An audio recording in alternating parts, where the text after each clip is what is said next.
Kasi Ito ang hinahanap pinag-uusapan nila eh. ng SALN, Atty. Respicio. Palagay mo kaya tama ito na ang SALN ni BP Sara ay gustong i-require ng Justice Committee para daw makita na talagang nagnakaw siya.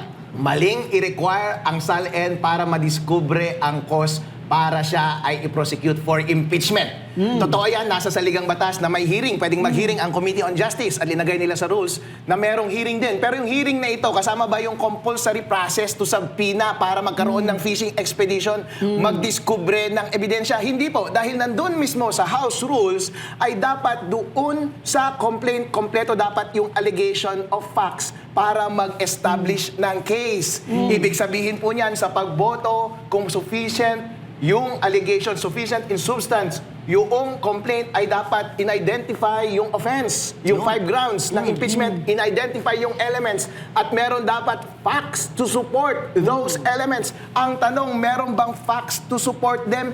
Hindi po kompleto. Dapat to begin with, kompleto na para ka makapagboto kung sufficient in substance yung complaint. Hindi yung after the fact ka magdidiskubre. Dahil ang stage ng Committee on Justice ay accusatory stage. Ang judicial stage ay nasa Senate. Doon ang trial. Hindi mo pwedeng ipagkait sa Senate or hindi mo pwedeng agawin sa Senate the power of compulsory process to subpoena witnesses and evidence dahil hindi pwedeng madoble-doble sa isa't isa. Ngayon, sinasabi nila may hearing. Kapag may hearing, hindi porket may hearing ay kailangan na ng trial. Hindi po. Kasi halimbawa, sa ligang batas, meron ding hearing kapag appointments. Pero wala kang karapatang magsubpoena doon kapag hindi pumunta yung tao. Hindi mo pwedeng iparesto yun. Hindi ka inquiry in aid of legislation. May hearing lang para may pagkakataong marinig or sumagot yung kalaban, pero hindi ka pwedeng dumiskobre or maghanap or mangisda ng ebidensya na gagamitan mo.